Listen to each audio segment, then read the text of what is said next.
What's up, YouTube? Dreamkiller coming at you in another video, and E3 2016 is finally starting to come to a slow close. And I just gotta say, thank God.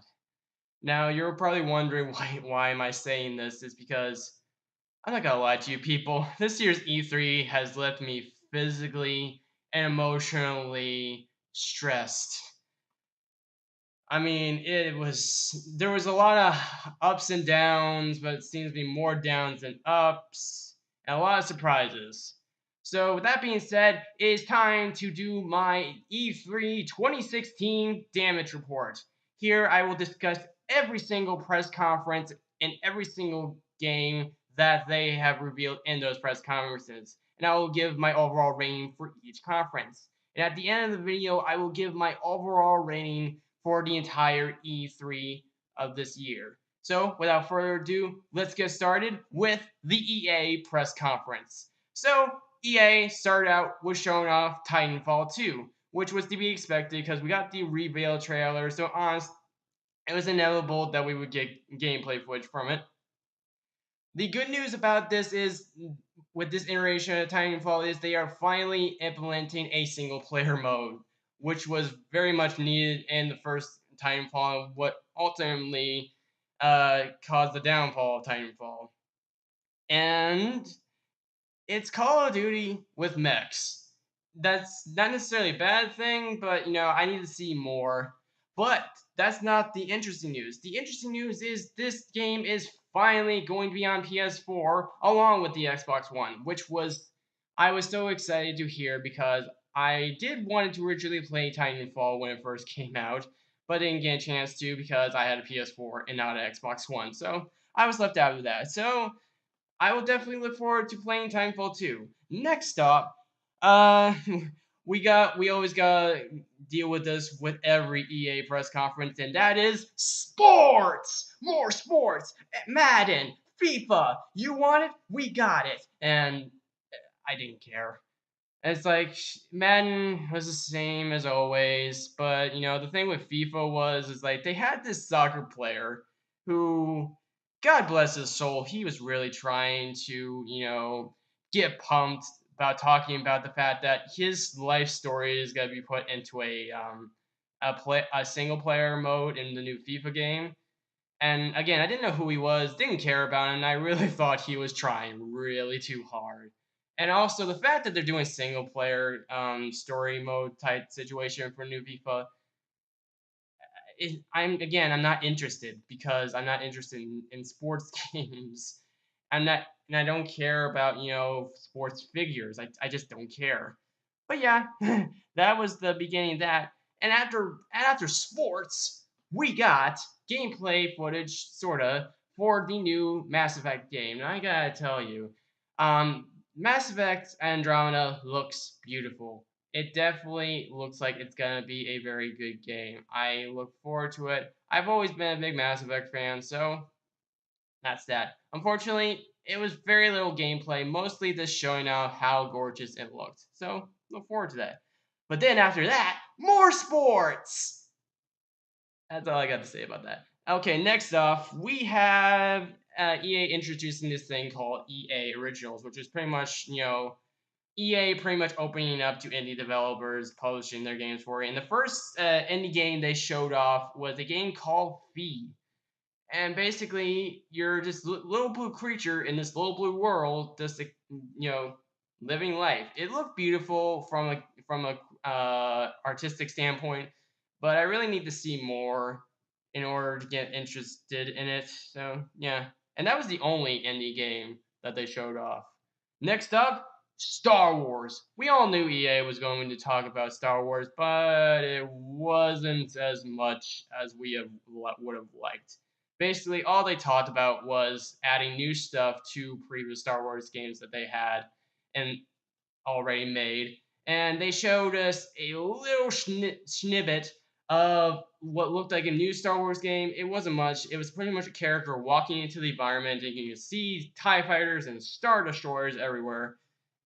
It really wasn't as much as I'd hoped for with new Star Wars stuff. So what else do we got? Oh yeah, we gotta talk about Battlefield 1. They released more gameplay. I think this new Battlefield is gonna be interesting because set in World War One. World War One is a very interesting plateau to do a Battlefield game because Battle or World War One doesn't get talked about as much because it was one of those wars that was just brutal, violent, and whatnot. So yeah, Battlefield won't look good. But the weirdest thing at the end of this whole press conference, is they had celebrity cameos from Jamie Foxx and Zac Efron. But the thing was, they didn't talk at all. They showed him on camera, they had an announcer guy talking to him, and they moved on. And that was by far the weirdest of the whole entire conference. So at the end of the day, EA was meh. They weren't terrible, but they weren't great at the same time. And overall, I gave my rating of a 6 out of 10.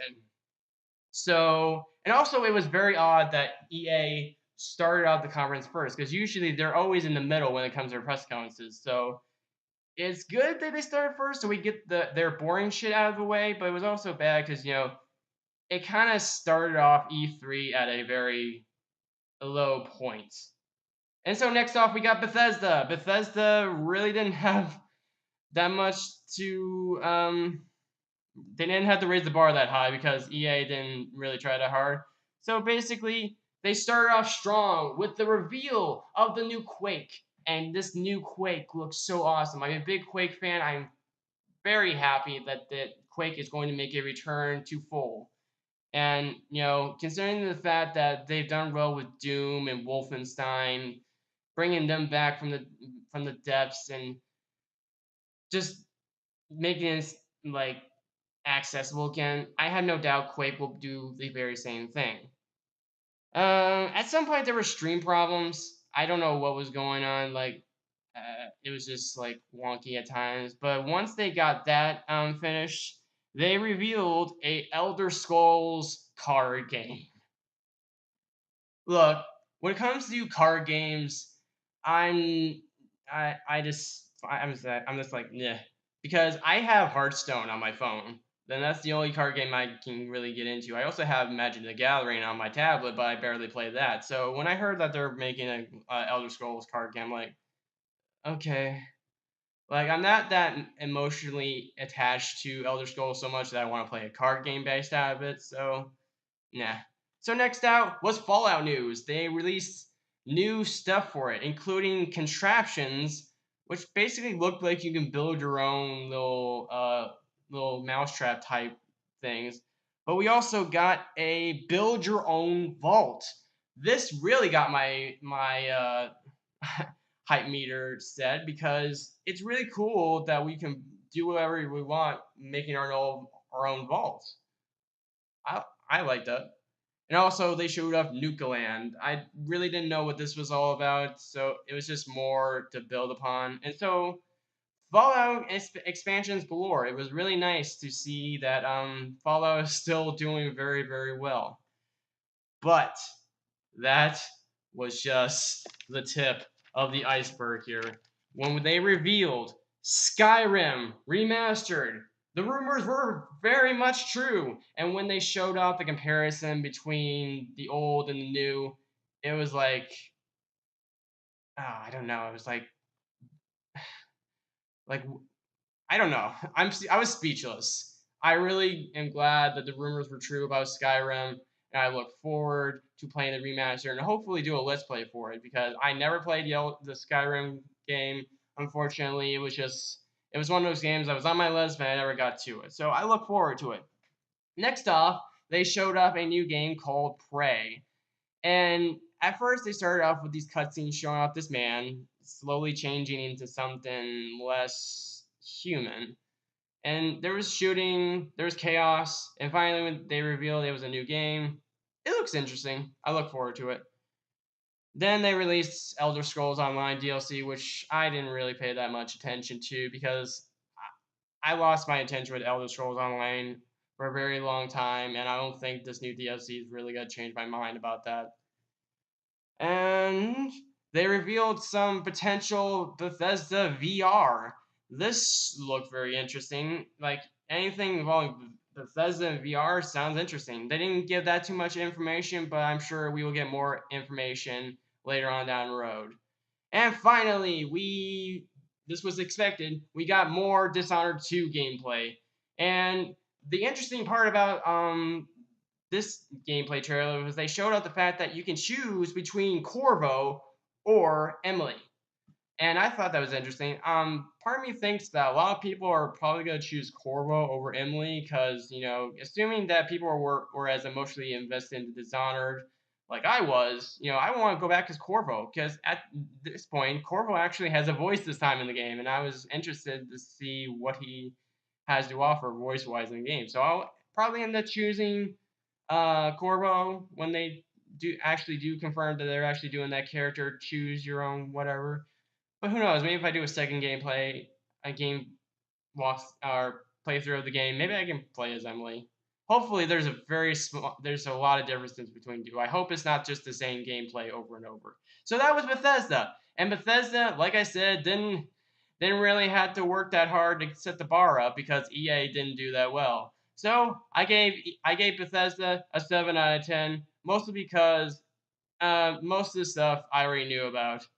So yeah, now, moving on to the next day, we got the Xbox press conference, and I was thoroughly excited, wondering what Xbox had to offer. And off the bat, they showed off the new model of the Xbox One, the Xbox One S. Starting price was $299. Pretty much, it's the same price drop they have for the Xbox One currently.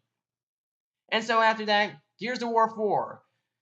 A lot more interesting gameplay for it, but you know, I had to really play it to get invested in it, and I don't really know at this point whether or not this game in particular makes you want to get an Xbox One, but it's one of those. And Microsoft revealed they are doing crossplay with PC. Basically, what this means is if you have a digital copy on your Xbox One, you can transfer it to your PC. You'll have that copy, and you can play either or on the fly with no hassle. And I like that idea. I hope Microsoft does not fuck that up. Next up, they added they added a character onto Killer Instinct. First of all, I can't believe they still remember Killer Instinct. Cause does anyone else remember Killer Instinct? Because I don't. After a while, Killer Instincts kind of left my radar. But they revealed that they were putting a Gears of War character in there under the name of General Rom, who I am assuming is from one of the Gears of War games. I'm not very sure, but yeah, it looks interesting. I also didn't know that they added one of the Battletoads from the game. I didn't have no idea about that. Next up, this was expected. Forza Horizon 3 car game. I'm kind of burned out by car games, so there's not that much I have to say about this game, but good for people who like the Forza series. Then finally, we got gameplay for Recore, the game where we had this girl with the core on this robot dog thing that they showed off a trailer for last E3. We finally got gameplay for that, and the gameplay looks interesting. Like they showed off again, how you can switch cores with different robots, and the robots do different things. They have different names. It looks ever interesting, but again, it's still not that game that's convincing me to get an Xbox One. Then they showed off Final Fantasy 15, and this led me asking why they showed off stuff for Final Fantasy 15, because Final Fantasy 15 is coming soon. They don't need to reveal any more to us than we already know to get us interested. They revealed this boss battle, which I really thought was a bad idea. Square Enix needs to stop showing off stuff for Final Fantasy 15. I know they are very desperate at this point and want this game to succeed, but showing off this much and spoiling this much at this point in time is a bad move. Square Enix, stop it. Next, Division. We had to talk about Division. They revealed their first expansion pack for Division, which is called Underground. I didn't I didn't really understand what was going on there. I kind of lost interest in the division, but maybe I'm hoping these expansions will maybe get me reinterested. Maybe. Okay. We also got another indie title under the name of Inside, which is from the same people who did Limbo. And for those of you who have never played Limbo, It's a very depressing game. So I have no doubt this new game from them is gonna be just as depressing, have a lot of depressing elements to it. They also showed off a lot of other indie games, although I did not catch any of the names that were on there when they revealed them. If anyone wants to comment down below what those indie games were, feel free to inform me because I really didn't care. But one game that was really interesting was We Happy Few. This game had a lot of Bioshock vibe to it. Basically, it's about this guy in the society where they take pills where they're that force them to be joyful and kind of see reality in a very twisted way. Like they showed off like they're beating this pinata, and it turns out because this guy stopped taking his pill, it was revealed that they're actually beating on a rat and eating its innards. And that was disturbing. And finally, then they realize he's not taking his pill anymore. They go after him, and madness ensues. This game looks really interesting from an artistic standpoint. Like I said, it looks like Bioshock, only more, way more on top of things. So who knows? This might be a game. Although I'm hoping it's a PS4 port as well, because I would rather play it on PS4, honestly. Next, they revealed something I really didn't want happening. So, for those of you who have ever played The Witcher 3, which I'm currently playing through right now, there is a card game by the name of Gwent. I fucking hate Gwent. It's the most ridiculous card game on the planet, but apparently it's so popular they want to actually make it a separate game. Yay! There's gonna be a Gwent game, and I don't care. I mean, good for people that like Gwent, but I thought Gwent is the most stupidest card game ever, and it does not deserve its own solo card game. I don't understand it. I don't see it. I don't know. Maybe it's just me. And another game they revealed, which surprised me, was Tekken 7. They showed off gameplay of Heihachi and Akuma. And originally, I thought this was gonna be Street Fighter versus Tekken 2. But no, it turned out to be Tekken 7. I never heard anything about this new Tekken game. Never heard the fact that Akuma was gonna be a special guest fighter on there, but it definitely piqued my interest. I'm a huge Tekken fan, and so I really look forward to Tekken 7. And then they revealed the game that we were hoping for the most, which was Dead Rising 3. Hashtag Frank West is back. This Christmas themed Dead Rising game looked awesome. Crazy weapons, Frank West being Frank West, killing loads of zombies, and just overall craziness that we expect from the Dead Rising series. I'm so glad that Frank West is back and that we get to play as him again. Big fan of Dead Rising. Look forward to this game. Now, we'll talk about the game that might have piqued my interest in getting an Xbox One, and that was Scalebound, the new game being developed by Platinum Games that has like a Monster Hunter slash Devil May Cry type feel to it. They showed off gameplay of the main character whose name we still don't know, and fighting this giant ass crab, and the gameplay was awesome, and the metal music warmed my soul. It was so awesome. So yeah, Scalebound looks like it might be that game that's make me want to get Xbox One, but who knows? Then we got the first rare game that we got in years that is not an Xbox Kinect game, and that is Sea of Thieves. Sea of Thieves looks interesting, although when they showed it off, they had a bunch of people acting like they're playing the game, and that kind of disinterests me a little bit. But Sea of Thieves, ignoring all of that, what they showed, it looks like a solid game from Rare. Everyone's worried about because the fact this is new Rare, and new Rare is kind of not as good as they used to be. But I'm hopeful that Rare can make a return to full with this game. Next, we got a game I was not expecting, which is State of Decay 2. When they revealed this, I'm like, is this State of Decay? No, no, no. And when they said it was the second one, I'm like, wow, I was not expecting it. Another game that I also didn't expect was Halo Wars 2. Obviously, they had to show off something Halo related because it's Microsoft, but never did I expect that they would show off Halo Wars 2 because let's be real, people. The first Halo Wars wasn't that popular. Not everyone's a big fan of RTS games, although I am. Although after seeing this, I am kind of interested in getting the first Halo Wars now, because I want to play this game too. And finally, the last thing they showed off was Project Scorpio, the rumored new 1.5 Xbox One, whatever thing that was going to compete with the possibly rumored Xbox or PS4 4.5.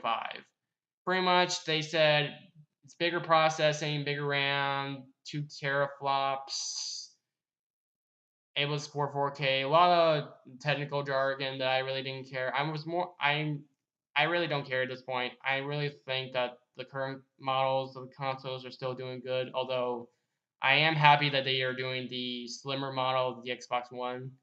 It was really needed. And so overall, well, the entire Microsoft conference, I would have to give it a 7 out of 10 because while it did have some interesting things, it did have things that I was expecting. So, yeah. Now, we had to talk about Ubisoft. I don't know what's wrong with Ubisoft. I really don't know what their problem is. They start off the conference with this weird dance routine revealing Just Dance 7. Or no, Just Dance 2017. I'm sorry, and I'm like, who's interested in Just Dance anymore? I really want to hear who's interested in Just Dance right now. And if you really say right now you are interested in Just Dance 2017, I'm gonna tell you right now you're lying to yourself, or there's something wrong with you. But it was just this is how you start off the conference, Ubisoft, with a weird ass dance promoting a game that no one gives a fuck about. And then of course Aisha Tyler comes out and I hate Aisha Tyler so much. She's so cringeworthy. She tries really too hard to act like she's this I'm a gamer like everyone else and swearing unnecessarily, making the most cringeworthy jokes you could ever see.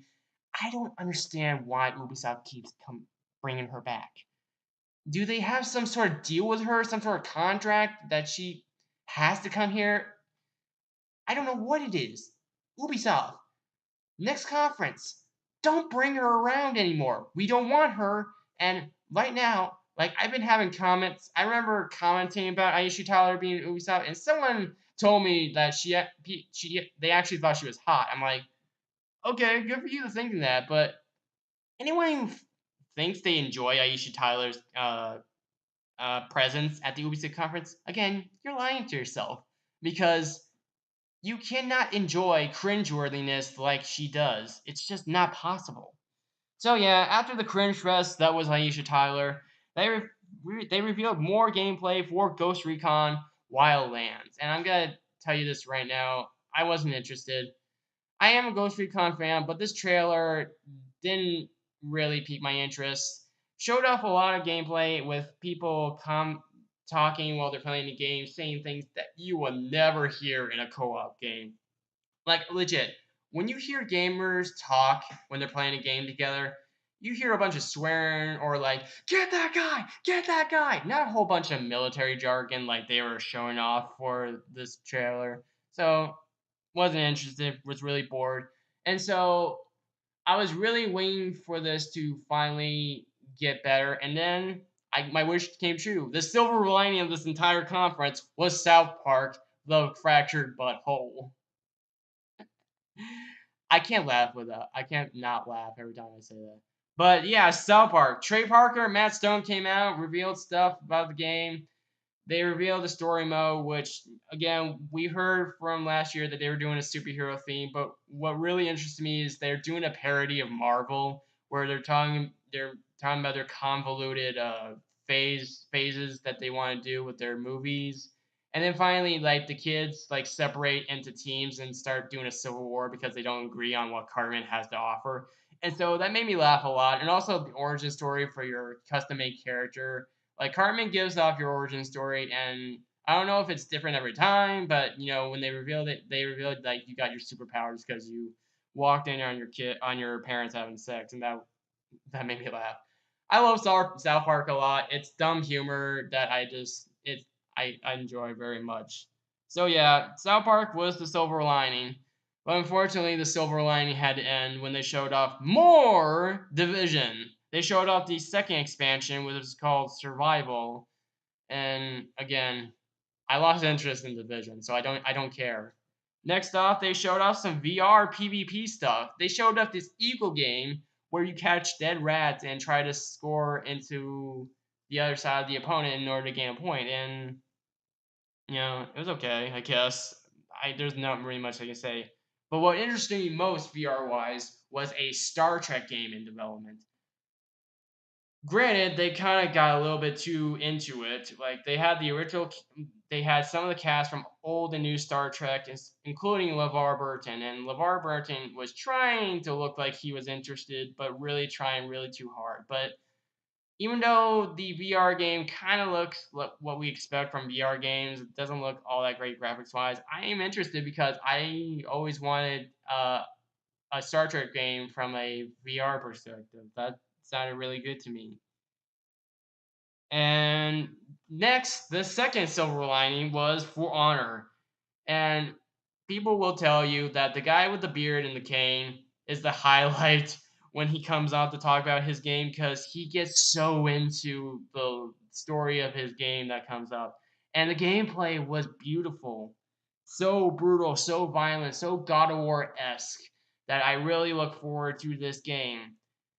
And they could have ended this conference with on a high note with For Honor, but no, they kept on. They kept on with Trials of the Blood Dragon, which is if you ever play a Trials game, it's basically get through an obstacle course on a motorbike, and it's Blood Dragon themed, and that kind of made me sad because I love Far Cry Blood Dragon. I thought it was a really good game. Still waiting for a sequel, by the way. But adding trials as to it, just no. And then they said, wait, we gotta talk about Assassin's Creed. And I swear to God, I was almost pissed. Because originally I thought they were gonna show off a new game or something, which they said they were taking a year off not doing that. So I thought they were lying their asses off saying they weren't when they were. But then they said they were gonna talk about the Assassin's Creed movie, so I calmed down a little bit. But unfortunately, all they did was talk to the director about the project. He was talking about, how he's so interested in getting to bring Assassin's Creed onto the silver screen. And I'm like, good for him. Then they showed some behind the scenes stuff with Michael Fassbender doing the stunts or whatever. It was good, but didn't really pique my interest. Still look forward to seeing the Assassin's Creed movie, but this really didn't help. And then they talk about Watch Dogs 2, which we were expecting. Watch Dogs 2, like I hope they pull Assassin's Creed 2 with Watch Dogs 2. I really hope it's good, but they really touted way too much about how good this game was.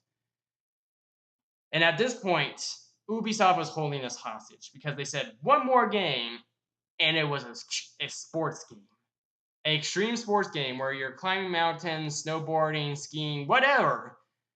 But I didn't care at that point. I wanted this conference to be over. This conference was so bad, I just wanted to be over. But at this point, Ubisoft was holding us hostage. Finally, they ended it, and I was so tired of it that I'm like, it got to that point where I didn't think E3 can get any worse at this point. So, as you expect, Ubisoft was shitty. It gets a 3 out of 10 overall rating for me because while they showed off the two interesting games such as For Honor and South Park that kept me interested, this conference was so shitty. Like, I don't know if they were seriously trying to outdo EA in the shitty department. How is it like you try so hard to make EA look good, Ubisoft? Like, are you trying to earn the shittiest company of the year award from Ubisoft or from EA? Because you're doing a good job. That was seriously the most cringeworthy shit I've ever seen in my life. At this point, I've lost all faith in Ubisoft. So at this point, I was about ready to write off E3 2016 as a disappointing E3 until Sony came in and started their press conference. They started off with the most beautiful orchestrated piece that I've ever heard in my life. Started off strong, and it opened up to God of War 4. Like, this was like rumors going around in the middle whether or not God of War 4 was going to be a thing, and finally they confirmed it. They showed off gameplay of this kid, but then when they revealed Kratos out of the shadows, and he had this badass beard, and he looks so realistic, like with these new PS4 graphics. It looked so good. I jumped out of my seat in glee. It was so awesome. But that's not really what got us, me and everyone else interested. This new game looks so different from a gameplay perspective. It's almost like The Last of Us with Skyrim and other type of gameplay mechanics that are borrowed to me. It's not a fixed camera angle God of War game. It's behind the shoulder where you can pretty much see all the violence. They changed the gameplay combat system so much, and they're doing Norse mythology by the look of things. Because there's one monster mentioned Valhalla, which automatically made you assume that it was Norse mythology, and then that was it.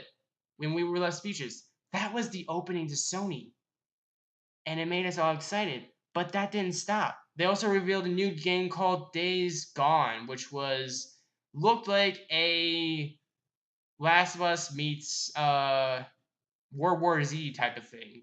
Because they showed it off in the game. They showed gameplay for it, which I will get to in a minute. But it looked good. Kept us going strong. But then showed off more Last Guardian.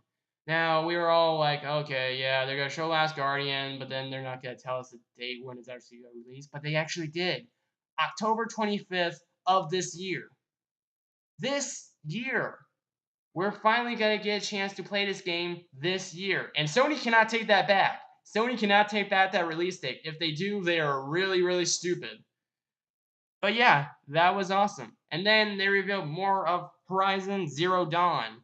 More gameplay for it. You know, the main character, the chick who's just going around surviving against robotic monsters. And it looks so interesting. I cannot wait to play this game. It already had me hyped when they first revealed it last year, and I'm still hyped for it. But that's not all. We also got another new game called Detroit Become Human, which was this Android detective game where you're given a situation, and depending on how you do gameplay wise is how it ends in the end. Like, you had this guy who was holding this girl at gunpoint, and depending on how many clues you get, how you address this situation, you can end up having to kill the guy that kills the girl, or like he lets go of the girl but ends up dead anyway. There's so many different scenarios. It had a very LA noir meets what's that movie? That movie with Harrison Ford. I fucking forget. But yeah, if anyone wants to comment what the movie was, please let me know because I'm drawing a blank here. But it had those shades of that movie, and it just looked all around interesting. We still were giving more gameplay. At this point, it was just gameplay and nobody was talking, and that made me excited. So they showed out this horror game, and it looked interesting. Looked like it was trying to copy off PT, but then when they revealed it was Resident Evil 7, I jumped hysterically out of joy. I was not expecting this. Like, I knew they were coming, that Capcom was going to reveal Resident Evil 7 at some point E3, but at some point my mind forgot. So when they showed off that it was Resident Evil 7, I was like, oh my god. Because this does not look like your typical Resident Evil game. This actually looks like they're trying to go back to Resident Evil's roots. Which I said that, when they first said that, I'm like, they said that last year and I didn't believe them with Resident Evil 6. And so I said to myself, I'll believe it when I see it. And I ate my words. Capcom, you were actually finally listening to your fans. Thank you. There's also a demo to this, which I really want to get my hands on, but also at the same time, this game looks too scary for me to play. I might jump too many times. But yeah, it's out there. And so we were revealed more VR stuff, which was expected. But we finally got a release date for it. It will be October 13th, and it will be $399, $400. And I think that's just the standard edition. I think there's another edition that comes with the move and the camera that will be $500 if I'm not expecting mistaken. Sorry. Till then, they reveal VR games for it. Final Fantasy 15 VR experience looks interesting. Star Wars VR, getting to be in the cockpit of an X-wing, seeing all the TIE fighters and Star Destroyers looked awesome. And then Batman VR, which didn't show off much. It was just Mark Hamill being the Joker, talking about what it'd be like to be Batman. And that looks interesting. Like, I know Mark Hamill would never do a project if he didn't think it would be terrible. So, and plus, Roxy has an involvement in the VR project, so I'm interested. I'm really considering getting this VR headset, but at the same time, I don't have that much money to offer, so it's kind of a maybe type situation. Sorry. I'm out to try, sorry. Next off, we got gameplay for COD Infinite Warfare, and at first I didn't think it was Call of Duty. It didn't look like Call of Duty. It was too good looking to be Call of Duty. But turned out it was Call of Duty Infinite Warfare. Showed off the gameplay, plus they showed off more of the Modern Warfare remaster. And at this point, I think this is just bait to get people to actually pre-order this game, because as you know, this new Call of Duty is the lowest pre-order selling COD game of all time, which is to be expected because everyone's burned out by Call of Duty. So I'm thinking this is just bait because while the single player looks interesting, it doesn't look. I don't have any doubt that that's not going to transfer into multiplayer. I have no doubt multiplayer is still going to be the same crap we get every year. They're just baiting us at this point. So I'm not falling for it, unfortunately. Then they revealed something that made me happy and another thing that made me sad at the same time. They revealed they were remastering from the ground up the original three Crash games from the PS1. And originally, I was happy because finally Crash is finally getting much needed attention that he deserves. And then they killed it when they revealed that Crash was going to be in Skylanders. Look, I get there's a audience for Skylanders, great for people who like Skylanders, but to me, like Skylanders is where old video game characters go to die. If you want a prime example of that, Spyro. Spyro was in Skylanders, and we haven't seen Spyro ever since. So now that Crash is gonna be in Skylanders, I know full well there will never be a Crash Bandicoot game ever beyond these remasterings that they're doing for the old Crash games, which made me sad. There was rumors going around that Crash was going to be in Skylanders. I was hoping to God that the rumors were false. And unfortunately, it's true, and I'm sad. But it is what it is. And then finally, actually no, sorry, I take that back. Next, Hideo Kojima came out, being Hideo Kojima.